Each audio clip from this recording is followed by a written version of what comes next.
बात करते हैं पत्रकारों के मुद्दे और मांग। इस बजट में क्या है उम्मीद, इसके लिए हम चर्चा में आए हैं जर्नलिस्ट एसोसिएशन ऑफ राजस्थान के प्रदेश अध्यक्ष वरिष्ठ पत्रकार हरिवल्लभ मेघवाल।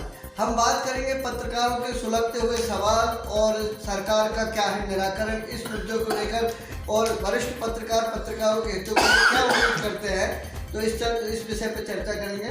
आपका स्वागत है। तो समाधान होने की राज्य सरकार द्वारा अधिघोषणा में कई सारे बिंदु दिए गए थे, लेकिन उनमें से अभी तक एक भी ऐसा बिंदु नहीं जिसकी पालना की गई है। Journalist association of Rajasthan Jat प्रदेश के सभी पत्रकारों की भावनाओं को मद्देनजर रखते हुए, उनकी सुविधाओं को मद्देनजर रखते हुए राज्य सरकार द्वारा पत्रकार हितों में संचालित जितनी भी योजना है, उनमें सबसे पहले मैं आता हूँ कैशलेस बीमा योजना। 2020 के घोषणा पत्र में 2020 की घोषणा में, बजट घोषणा में इन्होंने 3 लाख का बीमा, जो कैशलेस बीमा है, वो योजना शुरू की गई थी। उससे पत्रकारों को सुविधाएं दी जा रही थी। उसको इन्होंने अंडर वन अम्ब्रेला के तहत चिरंजीवी योजना में शामिल कर दिया गया है, बदल दिया गया है, जिससे हमें कई सारे अनियमितताएं और कई सारे दुष्परिणाम नजर आ रहे हैं। क्योंकि बड़े जो निजी अस्पताल है उनमें जितने भी इलाज किए जाते हैं वो सक्षम और श्रमिक लोगों के किए जाते हैं। वहाँ पे हमें कई तरह असुविधाओं का सामना करना पड़ता है। तो हमें अंडर वन अम्ब्रेला से निकाल कर हमारी जो कैशलेस बीमा योजना है उसी को यथावत रखा जाए।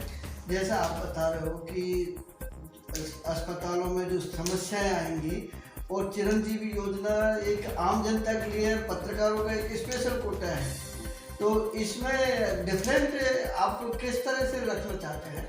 ये हमें क्या नाम से आम जनता के साथ चिरंजीवी योजना में शामिल कर दिया गया है, जबकि जनप्रतिनिधियों को अभी वही रखा है। कैशलेस बीमा योजना इनके लिए लागू की जा रही है, वही यथावत है। तो हमें भी जनप्रतिनिधियों की तरह कैशलेस बीमा योजना से ही लाभान्वित करवाया जाए। और दूसरा, जो हमारे जिला स्तर पर मेडिकल डायरियाँ बनाई जाती है, वो 5,000 रुपये तक की दवाइयाँ जो दी जाती थी उन पर रोक लगा दी 2 महीने से, तो उसको भी तुरंत आरंभ किया जाए और उसको 5,000 को बढ़ाकर 10,000 किया जाए। जैसा आप बता रहे हो कि जो डायरी है, मेडिकल डायरी, उस पर जो रोक लगाई है, तो जर्नलिस्ट एसोसिएशन ऑफ राजस्थान के बैनर तले आपने कोई पत्र व्यवहार किया? हमने मुख्यमंत्री के नाम पे इस पर एक पत्र दिया है और उनको हमने ये मांग की है कि ये मेडिकल डायरी पुनः शुरू की जाए, इसके आदेश फरमाए जाए, ताकि क्या नाम से हमारे पत्रकारों को असुविधा हो रही है उस सुविधा से निजात मिल जाए। और वो जो राशि है 5,000 रुपये, जो आज इस महंगाई के ज़माने में 5,000 रुपये की दवाइयाँ बिल्कुल नगण्य हैं, तो इनको बढ़ाकर 10,000 किया जाए। आपके पत्र पे किसी से आपको ऐसी उम्मीद है सरकार से कि आपकी मांगों को वो करेगी? अभी तक सरकार की तरफ से इसका कोई जवाब नहीं है, किसी तरह की कोई प्रतिक्रिया नहीं है। और हमारे जो पत्रकारों को दी जाने वाली सुविधाएं, चाहे वो रजिस्ट्रेशन के मामले हों, कई सारे पत्रकारों को हमारे जो भी प्रवेश पास के मामले हैं, सचिवालय, तो इसके लिए पत्रकारों को और क्या करना चाहिए सरकार के प्रति? हमने देखा है आमतौर पर जब भी हम पत्रकार संगठन के बैनर तले सीएम साहब से मिलना चाहते हैं, कई बार हमने सीएम साहब से मिलने के लिए आग्रह भी किया है, लेकिन हमें वहाँ पे कोई रिस्पॉन्स नहीं मिलता है। सीएम आरसे के नाम से जब भी हमने निवेदन करते हैं कि सब हमें सीएम साहब से एक वार्ता करवा दें, लेकिन सीएम आरसे हमें कभी कोई लौट कर जवाब नहीं मिलता है और हम हमारी बात सीएम साहब से रूबरू कर नहीं पाते हैं। इससे हमें क्या है, अपने आप में लगता है कि जैसे कुछ सरकार हमारे संगठन का तिरस्कार करती है या करना चाहती है।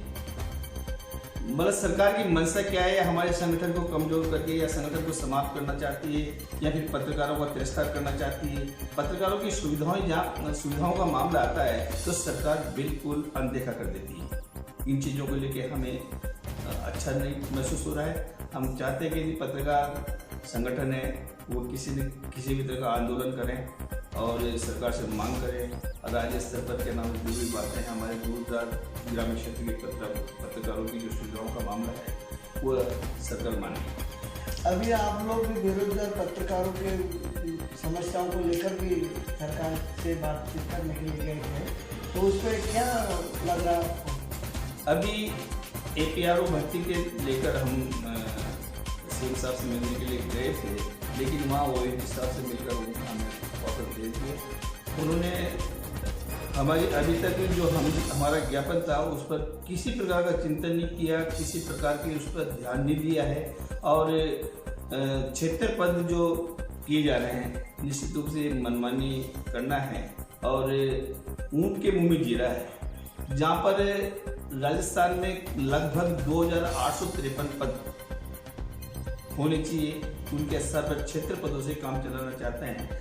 हर तहसील मुख्यालय से लगाकर जिला मुख्यालयों तक और सभी विभागों में APRO की आवश्यकता होती है, इनके पदों का समायोजन किया जाए। तो निश्चित रूप से जो हम डिग्री धारक है जो BGMC कर रहे हैं छात्र, वो बेरोजगारी की जो संख्या बढ़ती जाती है, लगभग ऐसे पत्रकारों की लगभग 16,000 जो पत्रकार ऐसे हैं जो BGMC ट्रेंड हैं, वो बेरोजगारी की संख्या बढ़ गई है।